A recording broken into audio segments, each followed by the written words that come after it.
Hello. My name is Jamelle Bouie. I'm Slate's chief political correspondent and a political analyst for CBS News. And on behalf of the Texas Tribune, I am thrilled to welcome you to the 7th Annual Texas Tribune Festival and to this panel on Trump and the resistance. We have a terrific lineup of panelists, as you can see, as I'm sure you all know. But first, we need to introduce them real quick. To my immediate left is Cecile Richards. I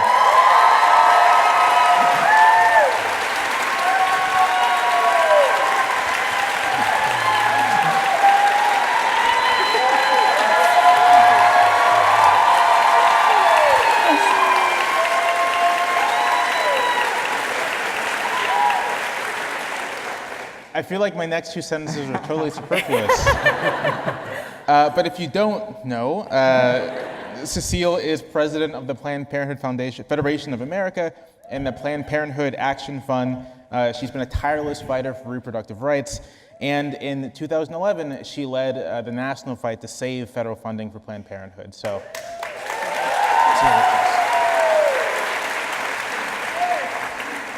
next to Cecile is Crisanta Duran. She is the Speaker of the Colorado House of Representatives. She has represented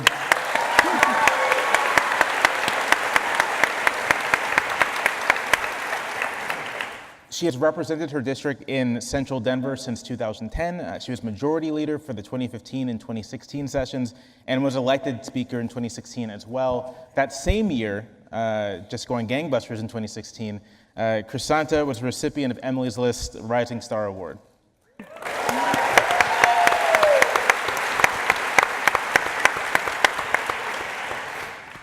Next, we have DeRay Mckesson.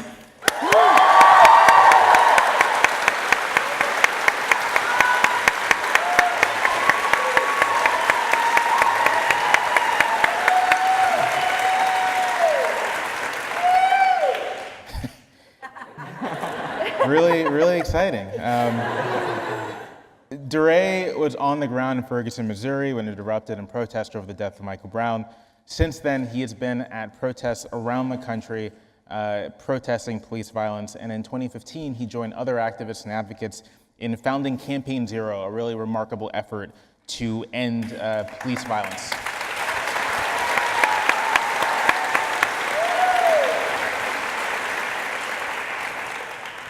And we have Ezra Levin.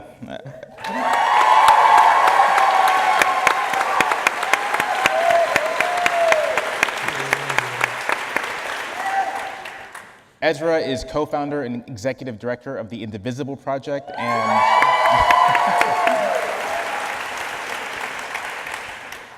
before Indivisible, he worked as associate director of federal policy for Prosperity Now, and he also served as deputy policy director for Congressman Lloyd Doggett. So,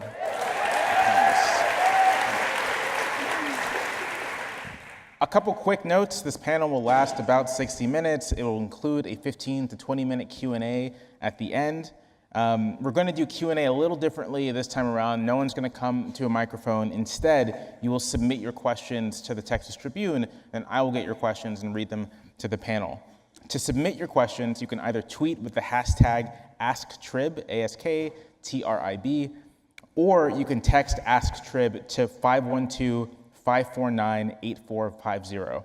And I'll repeat that, text AskTrib to 512-549-8450. We'll get the questions, and then I'll sort through them and pose them to our panelists. So let's just jump into this, because panels always go much faster than you think they do. Cecile, I think we all know what the resistance to the Trump administration is, what that means. And so I'm interested in kind of going beyond the surface level to talk a little bit about the term itself. When we say resist, are we simply speaking about working to prevent the worst the Trump administration can do, or are we also talking about advancing a positive agenda? Does the word resist sort of obscure maybe some of the work that's actually happening? Yeah, thanks, Jamelle. And it's so great to be on a panel of folks who are, I think, not only resisting, but persisting. And was one of my favorite thoughts is that it's not just we're going to fight back, but we're gonna move forward. And I know for us at Planned Parenthood and the Planned Parenthood Action Fund, And I'm sure that others have had the same experience. We gained more than 1 million new supporters just right after the election. And so the whole idea now is not to simply, again, fight back on the worst things, like the Graham Cassidy bill, and anyone who thinks this thing is dead, it's not dead, so you've got to call your member of the United States Senate. Even if it's Ted Cruz, you've got to call him. But I think the idea is to use this, as I know folks have described it, as sort of a movement moment. I feel like there's never been a better opportunity as organizers to build what is a much longer haul fight back for the things that we believe in. And one of the things that I also think is exciting, and why being on this panel is really exciting, is that folks are coming into these movements now, and I think rejoining or starting new things with a much broader sense of what it means to be part of a progressive movement. And because we know at Planned Parenthood that even though we're fighting, to protect access to reproductive health care and reproductive rights, we're also proud to stand with the Dreamers. We're proud to stand on racial justice. We're proud to stand for voting rights, because all of these issues affect our patients, they affect our staff, they affect our families. And that to me has been one of the better things, although we have a long way to go, about what the movement I've seen since the election of 45. I'd like to pose a question to the rest of the panelists. Resistance, does it include positive action of a forward-moving agenda? I think it absolutely can have a forward-moving agenda. I think one of the key issues is that it is more important than ever for people to be involved with the political process. And it's because of the work of people calling their senators, their congresspeople about healthcare, about DACA, about so many of the issues that are under attack now. That is what we are going to need to make sure that we keep on going forward into the right direction. But it happens not just with communication with elected officials, it also has to happen at the ballot box. In 2018 and 2020, we have incredibly important elections. And so if we can continue to make sure that momentum goes in the right direction, I think that we can make sure that we have the right people in office. It feels like to me for so long in this country, when it comes to racism, sexism, casting people out because they are different than what we perceive ourselves to be, that we are seeing some of the things that are being said and done in a very overt way. And in such an overt way, it's one of the first times in my lifetime that we have seen some of the things that are happening. But in all of the darkness of the conversations and the actions, I think the light is making sure that we are coming up with a new path forward to address those issues head on, and that we are supporting leaders that are willing to address those issues head on.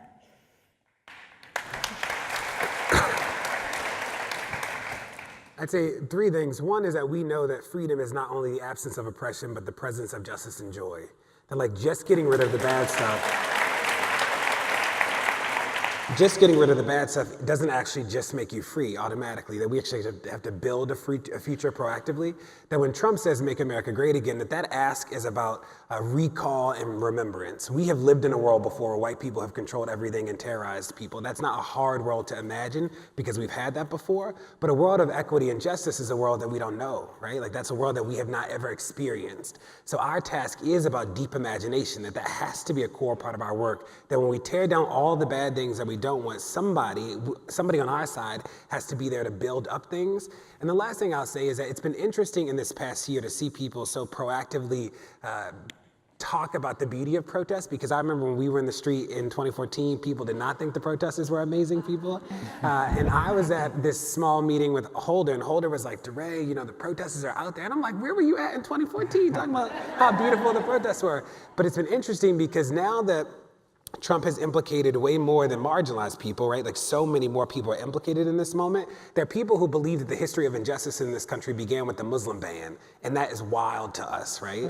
That this country has a deep history of injustice, and part of the work of resistance is also remembering that this is deeper than this moment, that Trump is not the originator of this, he's just the embodiment of it in this moment. So we fight him, but we fight an ideology that's bigger than him.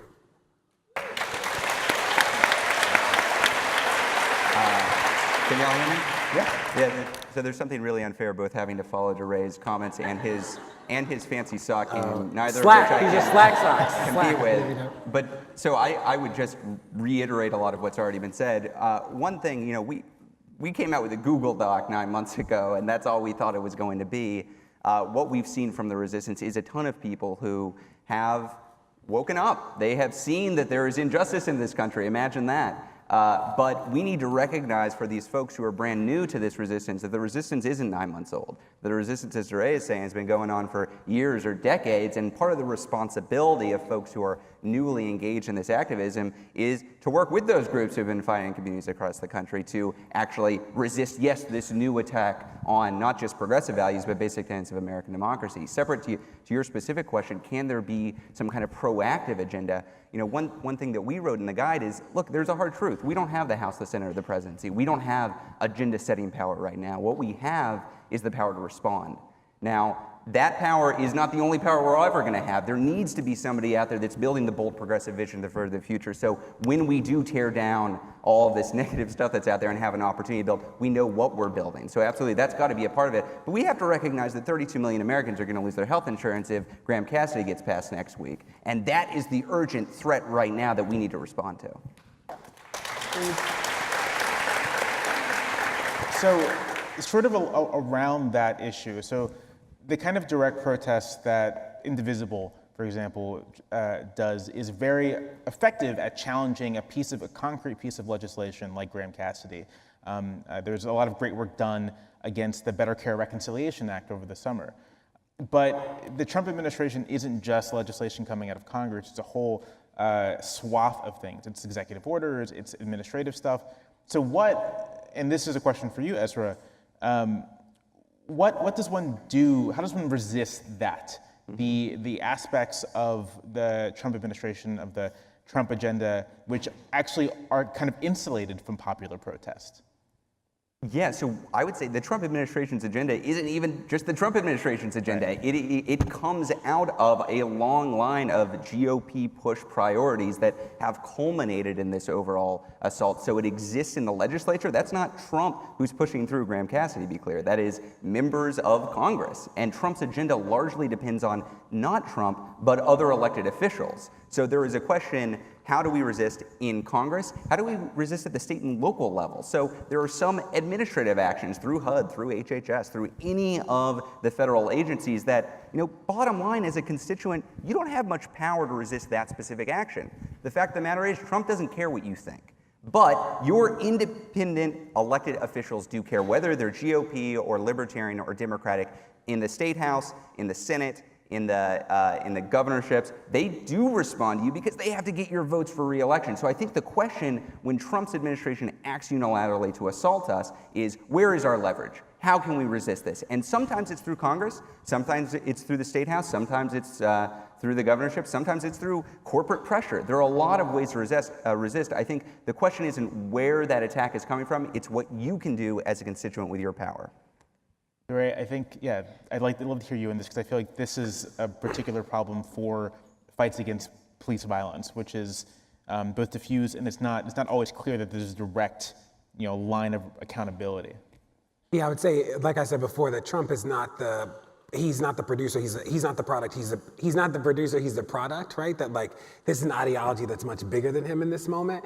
And what's sort of interesting about how we fight is that in organizing, we often organize around what I call loud trauma. So broken bodies, we organize around broken bodies. We organize around the stuff that is the biggest, but the quiet trauma actually has a huge impact on people's lives. So what does it mean? All these sort of mid-level judges that Trump is appointing across the country that'll be there for the next 50 years are like a real nightmare. Or DeVos is clearing out the entire backlog of civil rights violations. That is a nightmare for people all across the country. And the police, when we met with President Obama twice, and the thing about the police is that there are 18,000 police departments.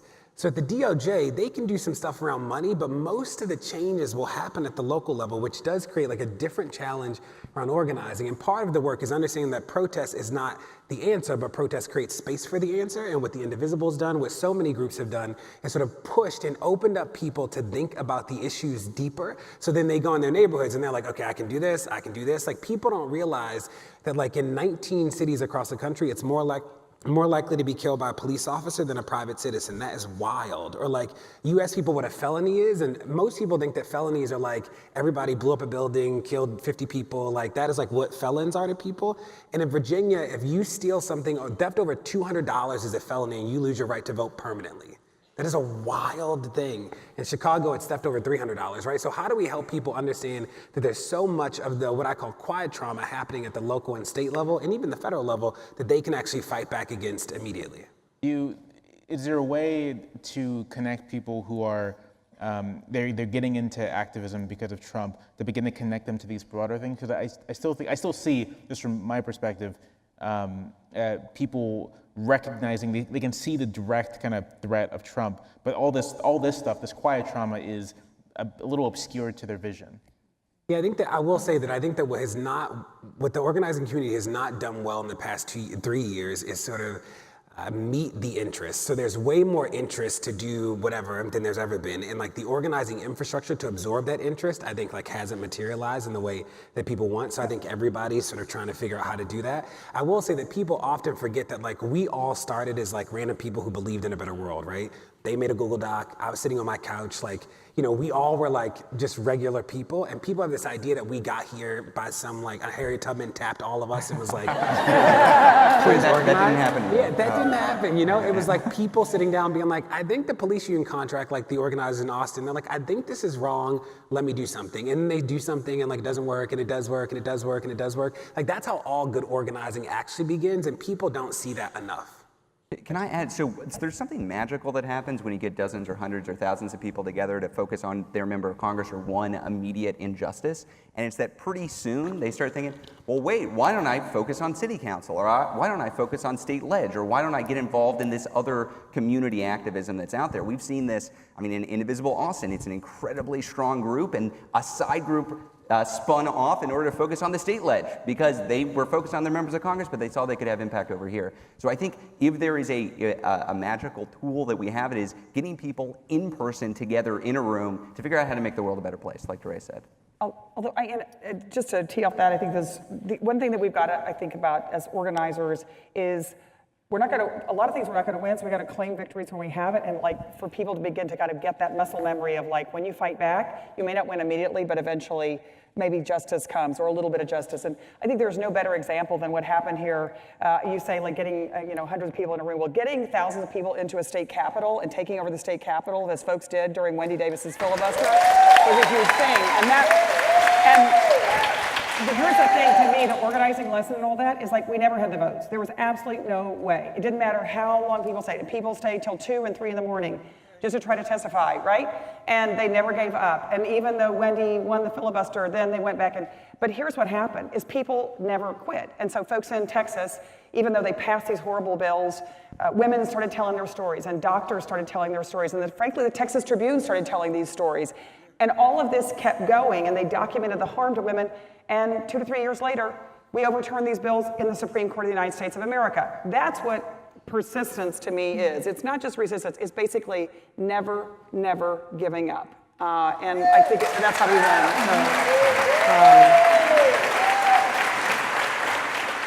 I would add to that I think there's great opportunity in state legislatures and at the city council level across the country right now. In Colorado, we've been able to be quite productive. We actually had a package of bills that's been focused on building trust between law enforcement and communities of color. And I think that there are ways to thread the needle to be able to get diverse stakeholders to be able to support legislation. And so the outcome of that is that chokeholds are banned in most circumstances. We've also done things so that there's live videotape of when somebody is being interrogated in most situations. And so we're really focusing on how can we bring people together to make sure that there is the right kind of change. But we also have to think of what is the lens that different legislators and people in positions of power look through. Right now in Colorado, there's been a focus on can local law enforcement, can their budget actually be able to sustain the cost that it would need to enforce federal immigration law? Absolutely not. Are there other ways that we can think about arguments that will bring different people from different backgrounds to the table to be able to advance so many of the issues that the people of our state and our country care about, and make sure that everybody is looking through a lens of fairness? So one question, and this is for you, Crisanta, because A, because you're a lawmaker, and B, because I think it's just kind of been a little bit in the background, and it involves Congress, but I think it's relevant in general, and that is when President Trump revoked or said he would revoke the DACA, not the DREAM Act, but said he would revoke DACA, immediately congressional Democrats began looking for some sort of solution, some way to cut a deal with Trump. And they cut sort of a subordinate deal about the budget and about disaster funding, but there's also the prospect of a deal, a permanent solution on DACA. And one interesting thing since then has been that President Trump's approval rating has gone up. It's jumped up a couple points. And there's a you can pretty good case to make that the public spectacle of Trump working with Democrats to do something constructively helped him out. So my question is, when do Democrats, do people who identify with the resistance, do they take the opportunity to work with the administration if an opportunity presents itself to accomplish something constructive, knowing that there's a chance it may actually make the longer term goal of kind of getting beyond Trump a little more difficult? Look, I think we have to do what is right. And I had the great honor of carrying the Build Colorado Asset so that undocumented students would be able to get in-state tuition in Colorado. It was the 7th time that the bill had been introduced and was finally passed. But what it comes down to is this, is that when we see somebody like Donald Trump making attacks on the community, whether it be rescinding DACA or whether it be pardoning Joe Arpaio, somebody who is known for racial profiling, there is no doubt that we need to be able to respond to those. But one of the great errors, I think, of the Republican Party was during the Obama administration, when year after year after year, they were the party of no. And no matter what President Obama did, no matter what he was trying to accomplish for the American people, they always attacked it, and they went after it. The Affordable Care Act is a perfect example of that. I mean, that was based in many parts on a Republican-based model. And so when there are opportunities to do good, I think that we have to find those opportunities and be able to make sure that we are driving policy that has a good outcome for all people. But that said, even if the Republicans are able to actually get it together and do something on immigration reform or DACA, there have been so many issues that people just feel like they have been under attack. And in all of this, we also always have to be focused on working people in this country. You know, there are too many communities that have been left behind, that have never bounced back after we have had a globalized economy. And when we are fighting for equity when it comes to race and sexism and all these other issues, we can never forget that the road to the White House, the road to different leadership positions will go right through middle-income families. And are we doing everything in our power to make sure that people have tools to succeed, to be able to provide for themselves and for their families? That is a question we should always be asking. DeRay, do you have a take on this? Yeah, the do you meet with Trump question is like a real question, right? Because a part of it is like, do you have to tell your bully to stop bullying you? Like, is that your job to sit down with the bully and be like, don't hit me anymore? It's like, somebody should probably tell the bully, doesn't need to be you, right? There is something though about if we can win, because we are trying to change real people's lives in a beneficial way, that like we should do that. I think about this moment like I think about the Hillary campaign, is that it's a failure right now of having somebody on the left who's just like the consistent voice and the consistent response, because he really cares about how he looks in public. Like that Steph Curry tweet this morning, if any of you saw, like his ego is so fragile and there's not really a response from the left. It's like a consistent sort of voice. It's not the DNC right now. It's nobody else in the party. I guess it's Maxine Waters. She's holding it down for like a whole lot of people. But I think that is a real need, is that so you see Schumer and Pelosi go in the room and then he sort of plays them the next day, and there's not like one person who's like holding down sort of the message. And you know, Obama's writing the book, so you know he's not doing it. And I think that is like a real, you think about the Hillary campaign, it was sort of the same thing. It's like, we know Killer Mike was out there for Bernie. People didn't even know who Killer Mike was. You know, Katrina Pearson, she was out there for Trump. I had never seen Katrina Pearson before in my life. It's like, who was delivering Hillary's message? I don't really know. And like, I supported Hillary in the end, like, you know, but it was a question of like, who's honing the message? And I think that the right has mastered the message. It's like an awful message. It's not about people's lives. Like, it's bad, but they have like nailed it in. And then we're like, you know, we just want healthcare. And it's like, what's the other message, right? Like, how do we like make that deeper? Yeah, so yeah, I'd like to talk about this deal specifically that was cut earlier this month. When we wrote the Indivisible Guide, I remember the week that was, when it happened, we decided we really just need to do this. in the news, there was talk from a Trump lackey, this is back in November, a Trump lackey was talking about the Japanese internment camps in a positive light as an example of a model for policy.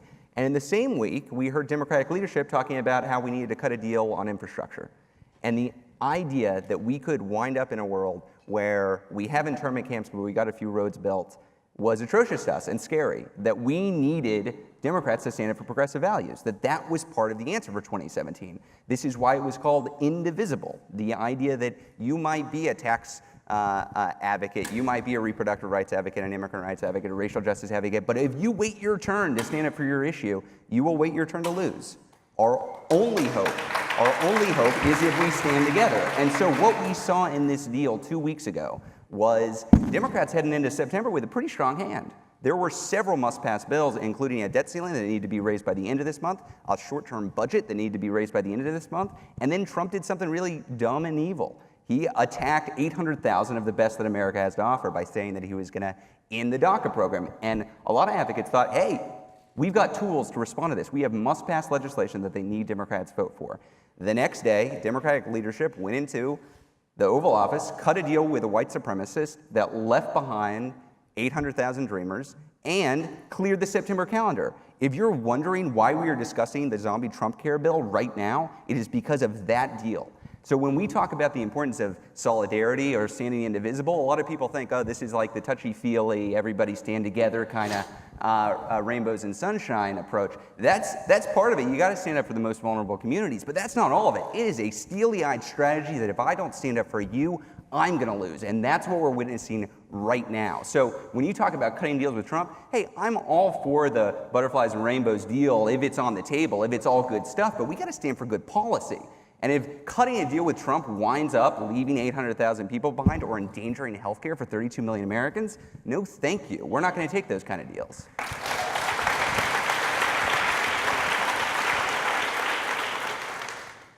So, I mean, we had a little bit of our own experience at Planned Parenthood when, you know, just as an example, I mean, I don't think this is, maybe he likes to make deals, but I actually don't think, I think most of the stuff, I think to the points people were making is actually happening in Congress and is happening in agencies where we have no opportunity, right? And that's, I think to your point earlier, it's really important because some of the most nefarious things are happening where we don't get to have a vote, where it's you know, so I look at the Department of Health and Human Services, Tom Price, who, when he's not flying on a private jet from Washington, D.C. to Philadelphia, is actually who busy. among us? Did you hear about this? Yeah. No. Who among us doesn't take private jets to Philly? I mean, literally, they are putting the sort of gears in motion to execute a domestic gag order in this country, meaning that anyone who receives National Family Planning dollars can no longer advise women of their right to an abortion, refer them to an abortion provider, give them basic healthcare information that is legal in America. That's the kind of thing that I'm worried about, is that, you know, we're following Donald Trump and his crazy tweets and Twitter. And in the meanwhile, they are unraveling healthcare and rights for millions of folks. And that's just, I feel like that's going to be the tough stuff, is how do we continue to, how do we not take the bait and focus on, like, the craziness over here and really focus on, I think to the point everyone's made, people in America who are depending on government to be there for them. How does one respond to that? I mean, if you actually have to declare war on it, and you have to, I mean, you have to completely shine a light on everything that's happening, and unfortunately, that's just what I think is going to happen, right? I mean, DeRay, you've been doing this. It's like, it's just no longer, it's not going to be about bills. It's about saying what is happening to real people in this country and lifting up their stories. And so when you begin to take away birth control for 57 million people in this country, which Tom Price would like to do, when you take away the right to get information about abortion, we're not going to be able to win that because he's in charge, but we can absolutely create the biggest groundswell movement ever seen on rights to reproductive health care in America, and that's what our job is right now. To me, it's going to have to be calling it out as well as trying to win everything we can. I just think the thing is, folks are going to get, I mean, I don't know what y'all are saying. So, you know, people get tired, and you're like, there's only so many times you can call Congress. Right. And, but that's why I think we also have to say when it works. So when Donald Trump was elected and when Paul Ryan came out and said by January 27th they were going to repeal Obamacare, they were going to defund Planned Parenthood, it was going to be on the president's desk, boom. Okay, well, I don't know, what is today? September something or other? And that bill has not passed, and it has not been on Donald Trump's desk, right? And again, I know everything in about healthcare, but it's like, you got to call a win a win. And it's not like it didn't happen because they changed their mind. It didn't happen because thousands and thousands of people rose up and called members of Congress and went to Washington, D.C. and wore their pink pussy hats to town hall meetings. And that is, so to me, we also have to be able to tell the story of what it means to organize and actually win, even if we're not always going to win. Mm-hmm. Yep. So we sort of already talked about this a little bit, but I kind of want to hone in on it, I don't know. Specifically, which is whether it's 4 years from now in 2021 or 8 years from now in, I don't know what year that is.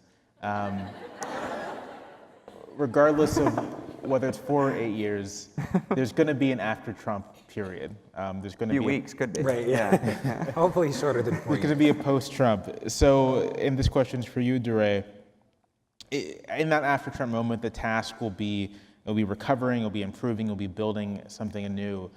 So what, for you, does that look like? What does that work look like then? What are the beginnings of that work now to begin laying the groundwork for that inevitability?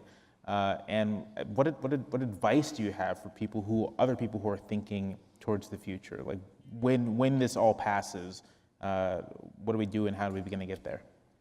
Yeah, so closest to me are issues of mass incarceration and police. Like we can live in a world where the police don't kill people. I believe that. We can live in a world where we don't lock people up and put people in cages as a matter of what we call rehabilitation that's not real. Like I believe those things. I'm also mindful that as people of color, we often get pegged as mass incarceration is like our only issue, right? And like we live in a world where more than mass incarceration affects us. So what does it look like that like everybody has access to health care and they can like actually plan their parenthood? That's like a real thing, right? And like people know what power looks like at the local and state level. Like that's a real thing. So in terms of building it, I think that part of it is with the mass incarceration space, it is taking away all the bad stuff. I just went to Angola, which is the biggest prison in the country. It is 18,000 acres. It is 28 square miles, 18,000 acres. It used to be 4 plantations. That is now 1. In the Cook County Jail, the largest jail in the country, it used to house 18,000 people, now houses about 10,000 people, which is wild. And you think about things like bail reform, and people talk about bail reform as this like mythical, magical thing that like can never happen. And then you think like DC got rid of bail a decade ago, Kentucky doesn't have bail, New Jersey got rid of bail, Chicago is ending bail right now. Like we can actually do those things, right? And like you just don't hear about them. So focus on those. And then it's like the quiet trauma. So we're trying to map that stuff. So like Louisiana and Oregon are the only 2 states that have what we call non-unanimous juries. So it only takes 10 of 12 people in the jury to convict you to life without the possibility of parole. And it's directly linked to integration, that when black people started sitting on juries, they didn't want people of color to sit on juries and lower the conviction rate, which is crazy. I guess I had no idea that was the case. Yeah, no, it's like I'm like, why are people mad about this? It's nuts, right? And it's like, how do we help people? How do we start lifting that stuff up and talking about it in simple language so people can be like, okay, that's crazy, right? And then we have all these people mobilizing people, and I believe that if we shine the light and tell it in a simple way, that people will like get it. And the last thing I'll say is that we believe that systems and structures changes people's behaviors, but neighbors change people's minds. And some of this work is about changing people's minds. It's about telling a story differently. So when people ask me, like, when should the police be able to kill people? That's what the police will say to me, like, well, when should the police be able to kill people? And I say, like, when should the police be able to kill your child, right? And they're like, well, I don't know. And I'm like, well, I don't know either, right? So some of this is about like, it's like, some of this is telling the story in a way that other people can repeat at their dining room tables. Like, how do we talk about healthcare in a way that people can like say over and over, and the police over and over, and jails over and over, I think has to be a part of the work of building a better future. Crisanta? I think that we need to continue to make sure that the momentum that we are seeing is going in the right direction. And I do believe that the status quo and that politics as usual is not going to be the way to make sure that we are going into the right direction. I think we need new leaders. I think we need to support new leaders to be able to get into a variety of different positions. It's been the honor of my life to serve as the first Latina Speaker of the House in Colorado and the only Latina Speaker.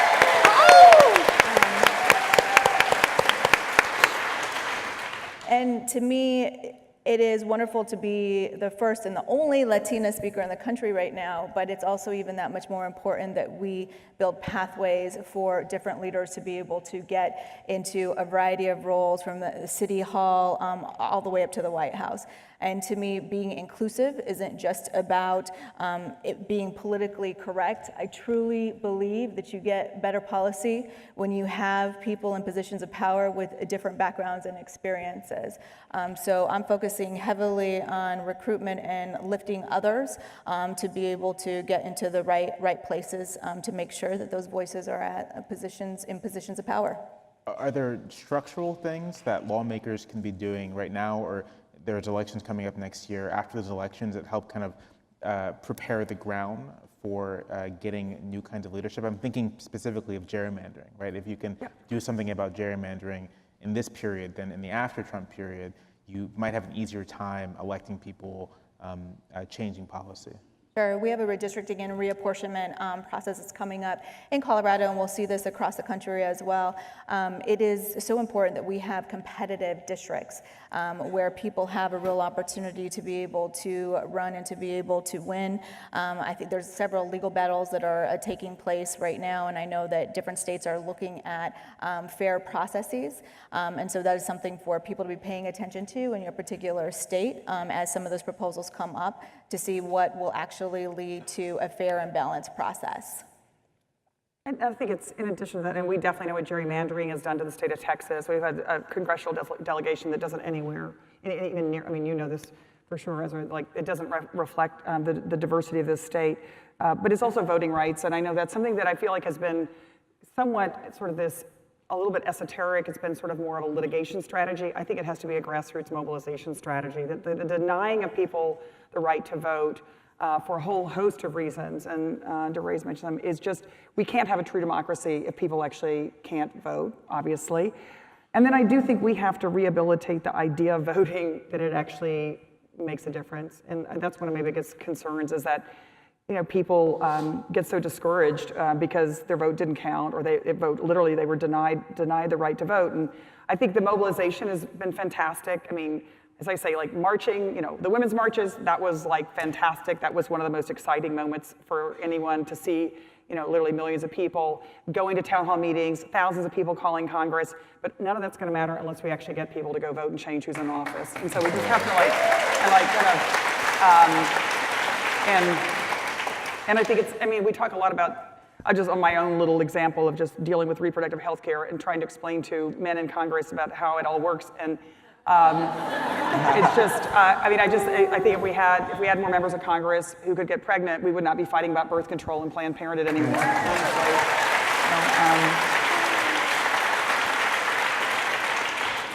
Sure. So, I want all this. How do we get this stuff? And the answer is, look, our political system is not responsive to the people right now. It is not producing policies the majority of people want.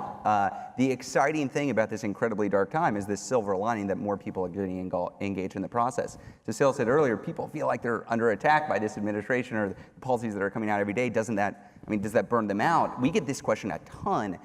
What we hear is that's not the source of burnout. The source of burnout is you give up your Thursday night, you go to a local meeting, and some guy talks on for like 45 minutes, or there's no agenda, you don't accomplish anything. You feel like you're not doing anything productive. So I think something that is lacking in the progressive space right now is a community-level progressive infrastructure that can mobilize people, but it's not just mobilizing people, it's building up local leadership for the long term. From that flows our progressive policy wins, from that flows our electoral wins. Without that, we're gonna keep on banging our head against the wall, wondering, why do we have all these dumb policies that are only responsive to the rich people and corporations?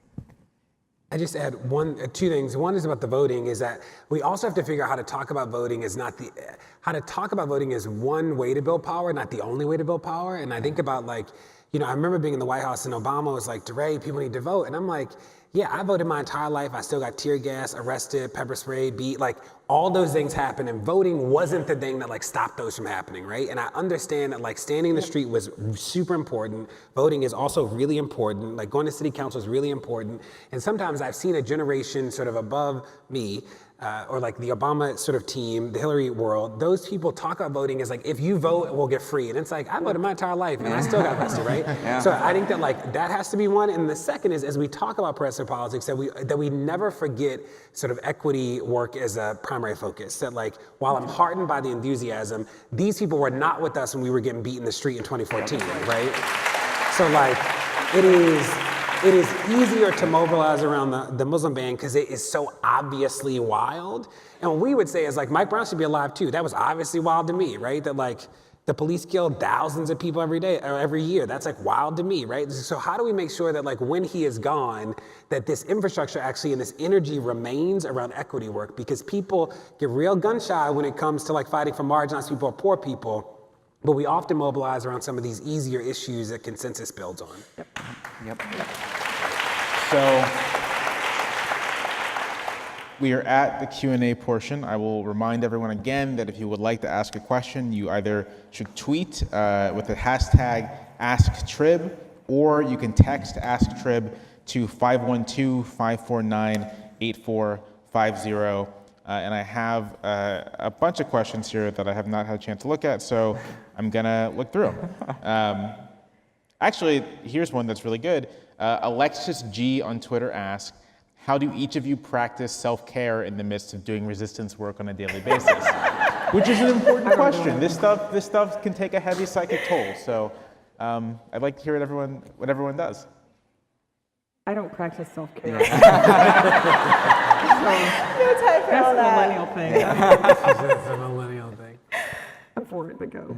You know, I love to spend time in the mountains when I can, but it is a challenge. I mean, I think serving in my role, I've been very grateful to be there. I think there's been times, though, without a doubt, that I felt like I had to work twice as hard and be twice as smart to be able to be in a leadership position like I'm in. And so I'm working on the balance issue. So if anybody has some ideas on self-care, I'd love to hear your recommendations. I build on what Ezra said about, I think that there is a fatigue setting in with people, that like people have been working, and while I think some of it is like the lack of infrastructure, I do think some of it is like, well, how long can everything be like a 4-alarm fire, right? Like every day it's like, oh, that's bad, like that's even worse. You're like, I didn't know it could get worse, you know? And I think that like that takes a lot of energy, and I do think there's a fatigue coming. I would say with myself that like just being alone in a room with 4 walls normally can like help me reset. That is like a centering thing for me. But I know a lot of people who need to like be around other people, go to beaches, that sort of thing. But for me, it's like 4 walls and like just me, and I'm good. Yeah, this is a tough question. So I recommend anybody who's setting out on a new venture also, well, actually this doesn't work for everybody. My spouse is also our co-executive director, and that actually makes it a lot easier. It does mean that basically we don't talk about anything but Indivisible and work. So that's not really self-care. This is a good question. It's making me second guess a lot of my thoughts here. So a related question comes from Heidi, who's asking on Twitter, when your efforts start to feel futile, when you doubt you're making an impact, what keeps you inspired? What keeps you going?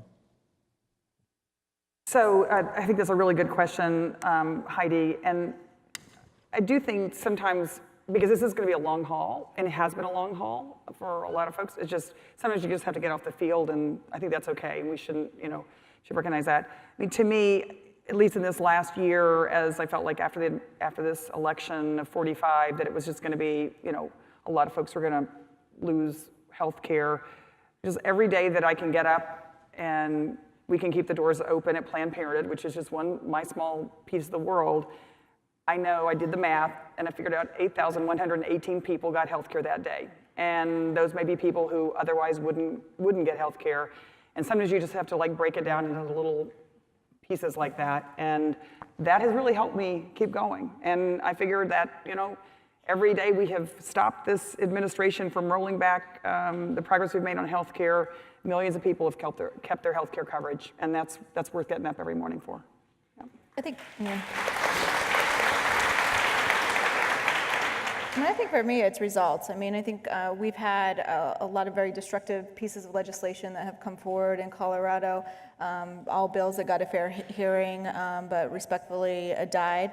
And I think that the times that have been most motivating to me is when we're able to thread the needle and find common ground without sacrificing our values, without people losing their access to health care, without doing those things. And I'm still a believer that there is more that binds the human experience together than will ever divide us. And so for me, it's always trying to find where there's those points of common ground so that we can do what is right for the people that have elected us. This last legislative session, Governor Hickenlooper said it was the most productive one he's seen during the time he's been governor.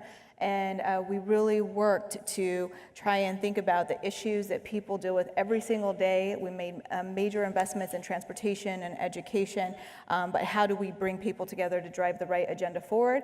But that said, never not being willing to stand up on attacks as it relates to racism, sexism, some of our values that we cherish so much. And I don't think that those two goals need to be mutually exclusive. I think we can actually do both.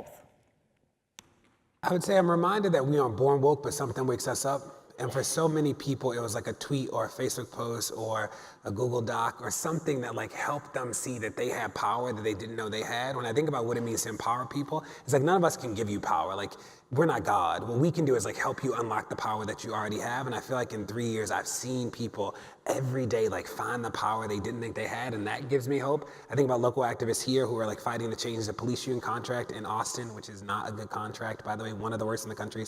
So it's like you see people like find a part of the pie and they start to fight. And like we've all said, is that that's how we win. It's like these successive little acts like build up to be a ripple effect. And I do think that, like Cecile said about like claiming the win when you get it. Somebody asked me recently, like, should we be celebrating the monuments coming down? And it's like, I do think that symbols of hate empower hate. We shouldn't celebrate those things.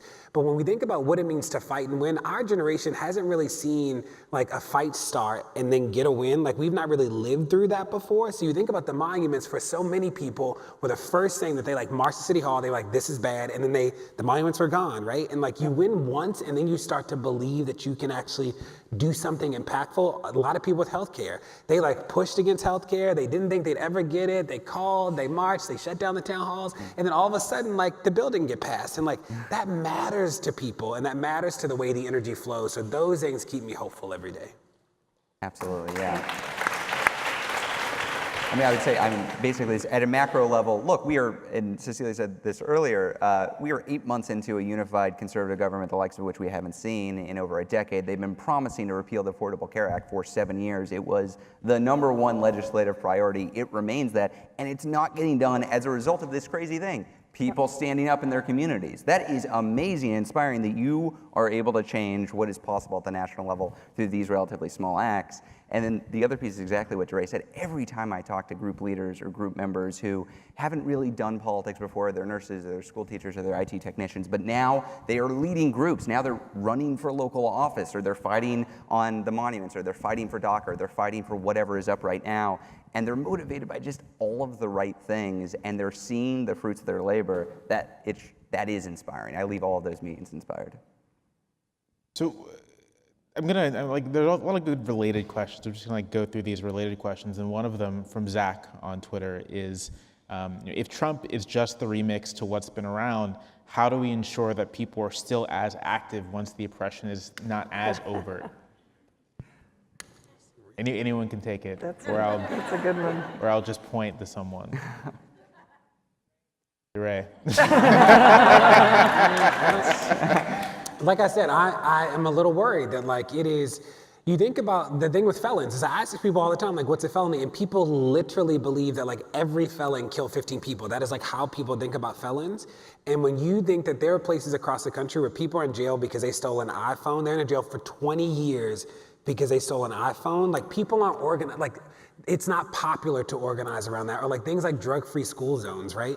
They're all bad. Every drug-free school zone is like a nightmare in communities because what it is like a de facto mandatory minimum. So if you sell like a dime bag within 1,000 feet of a school in Tennessee, you automatically get like 8 to 12 years. If you sell that same dime bag in rural Tennessee, you get like, I don't know, a number of days. That is like a wild thing. So I say all that to say that I think that we'll have to be explicit about calling out like racial organizing and like organizing around equity so that when Trump is gone, like people still focus on it, because what the Republicans are very good at is just like flipping the phrase. The left, we kill ourselves over like the taglines and like the words. The right will sacrifice everything to keep the ideology. So the KKK to the White Citizens Council to the alt-right is the same idea. They like sacrifice all the words. They'll swap out the words whenever they want, but they will keep the idea consistent. And sometimes we sort of get in this box where like reparations has become like a bad word for people, so people just don't even talk about the idea anymore. And you're like, no, we probably should correct for like, the centuries of inequity, right? Like we probably should do something about that. Like all these black kids that can't read aren't dumb. Like they didn't like, it's not like they just like were idiots. It's what happens when like, you don't come from a legacy of reading. I'm a third generation reader. I'm in the third generation of my family who can read and comprehend text. My great grandmother could sign her name. That is wild, right? And to not name that and correct for that means that we are failing as organizers. And the only way that I can think about how to make sure is that we keep talking about it and we make sure that people who this is not their lived reality have proximity to the issues. Because I'll tell you, I take people to a jail and they see it for the first time and you're like, I get it, right? They're like, people actually don't live in cells like you see on TV. They live in like these rooms as big as this in dorms of like bunk beds with like 400 and 500 people. And you're like, let everybody out. That's what, like when people come out of jail, they're like, let them all out. Cause this is like a wild thing, right? And like, how do we make sure that our best organizers like have real proximity to the issue so this becomes personal for them and they become implicated in it regardless of who's in the White House?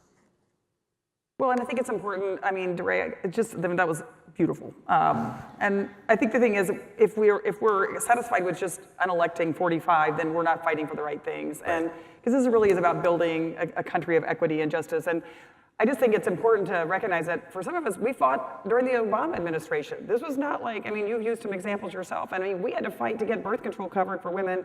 And it was not easy. And it wasn't because everybody just said, oh, that's a great idea. And now we have 57 million women in this country who are getting birth control at no cost because we fought for it. And finally, folks caved. And so I just think it's really important to remember that we're not fighting about who's in the White House. We're fighting about ideals that transcend any administration. And I think the exciting thing, again, is that we're investing in a whole generation of new organizers. And their ideals are going to be much higher than even those of us on this stage, and that to me is what's going to make a difference beyond this administration. Ezra, you had your hand up. Sure. So I totally agree with everything that was just said. We talked to this guy Marshall Gans a lot. We've been talking to him for a while. He was Cesar Chavez's organizing director for a couple decades, and now he's a professor of social change. But he distinguishes between organizing and mobilizing, where mobilizing is what a traditional campaign does. You get a group of people to accomplish a thing. You get them to vote for the ballot initiative, or you get them to vote for the candidate, and then afterwards, the energy dissipates. And that's all well and good for the campaign. If you get your ballot initiative done, or you get your policy passed to your candidate elected, that's fine. It's fine for the energy to dissipate. Organizing is much different. It's about building up local power so that you can mobilize for individual actions. But the importance of organizing, as distinct from mobilizing, is it's more permanent. For us, the unit of activism is not the individual, because individual activism wanes. People get new jobs, they have kids, they move, and that's fine, that's natural. Your activism might wane, but if you have a group that is building up local power on a regular basis, when a local leader drops off, somebody else is there to pop up. So it's not just all about Trump, or when this is over, or when next elections are over, but you actually have folks who are continually investing in their own communities and in the political structure. Sort of on that topic of local infrastructure, Sarah on Twitter asks exactly that. There have been multiple mentions of grassroots infrastructure. What can local folks do to build it if it doesn't exist, or if it doesn't seem to exist in their area? Well, I think the amazing thing is everywhere I go now, and I'm sure it's true for the rest of folks here, is that people are just self-organizing. And like my mantra is like, don't wait for instructions. This is not a time that someone's going to have the perfect idea. And I remember after the election, and people would come up to me with these like stricken look, like saying, like, what should I do? As if somehow there was like one thing we could do and take it all away. And the truth is it's not. It's going to be a number of things. I was just in Paul Ryan's district. We have 3 Planned Parenthood health centers in Paul Ryan's district, and they're all at the risk of shutting down as a result of this bill. And the women there who are patients were saying, like, where are we supposed to go? So in fact, they had organized, I was in Kenosha, Wisconsin, they've organized Forward Kenosha, and they have like 1,300 members, and they're now running for office, right? So I think it's like everywhere, yeah, like, let's hear it for Kenosha. Like, and I just think that's, I really think that is the thing, is don't wait, you really have to just do what you can do. And I mean, I think, DeRay, your point is right. Who knows what's the final thing that's going to tip the balance on any one of these issues? But we can't wait till we figure that out. And and who knows what it was that took John McCain over the line to vote against this healthcare bill. But those are the kinds of things we can't know. We just have to, I really do think we have to keep moving. Shanta, do you have any? Sure, I think pick your passion. Because it's so easy to fight for so many different issues, and picking your passion can be very, very helpful to focusing in on what you want to accomplish. And I have to give a plug for some of the state legislators and local leaders at the city level. That, get involved with a campaign with somebody who you believe is going to fight for the right values. A lot of the races that we work on, not only in Colorado but across the country, it's a couple hundred votes. It's 50 votes that sometimes can make a big difference in terms of who has power and who does not. And so getting involved, making the calls, knocking on doors, organizing your community, you can actually make a really big difference. When we think about the Black Lives Matter movement, this broad sort of movement that has spawned over the past 3 years, is that people look back at Ferguson, and it's interesting, people forget that we were in the street for 400 days at the beginning. People forget that it was illegal to stand still in August, September, and October, that if we sit still for more than 5 seconds, we were immediately arrested. And I say that because we were able to sustain being in the street for so long without there being like an organization that like made all the decisions and whatever. There was like this infrastructure that emerged, and like I was a tweeter, there were live streamers, there was a bail fund, and we like figured out how to coexist because we had a common goal, but it didn't require like a traditional organization in the way that people think about organizations. And I say that because I think that we're in this space in the organizing work where the internet might be my chapter, right? Like where like the internet actually becomes a way to build power and to build connection that doesn't necessarily require like in person as much as it used to. And I think that we've seen so many people actually like find a home on the internet to organize in a way that just didn't exist before. And I don't think that'll ever replace the in-person organizing. I think there will always be something about that, but it took our bodies being in the middle of the street, that like it wasn't enough for us to just tweet about how crazy the police were. Like we had to actually show up, but there were so many other people who did so much work that you never saw, and it didn't require their body to be there in that moment. And I think that this is a moment where we can actually build power differently. When we think about power as the ability to influence the decision-making process, and we think about politics as the decision-making process, it's like helping people understand that they can interact in both and that we can actually change the way that people do it. DeRay said this earlier. The movement so far has been made up of folks who just stood up and did it. That is what has been driving this. So if you are waiting for somebody to come over to you and say, this is actually a crisis, stand up, it's not going to happen probably. It's been made by volunteers, people who volunteer themselves.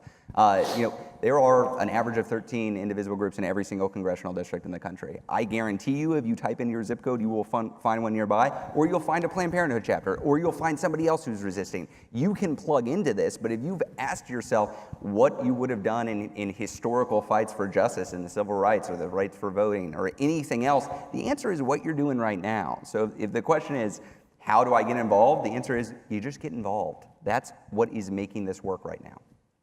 We have time for one last question, and I'm just going to pull together a bunch of different questions around the same topic, and that is basically what are the limits of resistance? And a lot of people have asked about Antifa. I don't really know what the correct pronunciation is, but a lot of people have asked about that and sort of there's resistance and there's confrontation, but what are the limits to that, and what should the limits be?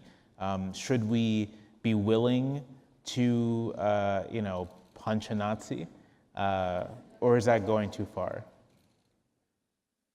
That's like a, We'll start with Ezra. So I mean, I will That's say an admittedly indivisible. heavy last question. Indivisible is explicitly nonviolent. In fact, to form an indivisible group, you have to say you are practicing nonviolence. So we haven't had any examples of indivisible groups going out to communities and getting violent. If we did, there would be a problem. They would be removed from the group. That said, I think it's hard for me to say to somebody else what their lived experience in this country is and what the appropriate way to respond is. So you couldn't be an indivisible group and practice violence, but the fact of the matter is there are a lot of folks who are under threat every single day in this country, and far be it from me to say that you've got to follow my way of resisting. Yeah. I think that there's some people who believe that the only way that you can build power is like. I think that there's a way for you to make change without necessarily being in a chapter of anything, right? That there's some people who will never sit in the basement of a church on Wednesdays, like their life isn't configured like that, but they want to make a difference. And how do we like build space for them? And I think that there is a part of the organizing community that hasn't like embraced it, that like people want to engage differently. So that's one. The second is I think that some people are more interested in fighting than winning. That like when the battle is not like battle royale, they like don't feel like they have a home anymore. I think it's one of the reasons why we spend 99% of anything we ever do talking about what the problem is and barely 1% even theorizing about what solutions could look like, about like imagining. Like organizing groups don't spend time imagining often because people are so focused on fighting. Like people's identity becomes rooted in battle sometimes, and I've seen that happen in 3 years, and that they get addicted to like what that looks like, whether it is like visibility or fame. And I get it because part of being marginalized means that you live on the margin, right? And on the margin, you are unheard and unseen. So in moments like this, people who are traditionally unheard and unseen get seen and heard for the first time, and people can get more addicted to that than being free. I will say on this question of violence, it is, I don't have to condone it to understand it, right? Like I get it. And the fact that we call for justice and not revenge is a testament to the souls of Black folk and marginalized people, right? That like, I'm continuously like impressed with people's call for justice in moments when you have the right to call for something so different. So I get that like part of building a coalition means that we agree on the same world, that we like agree on a world of equity and justice. But it also means that we might think about a path getting there like very differently. And I know that the multitude of tactics is actually what makes us strong. I think we are now officially out of time. So thank you to the panelists.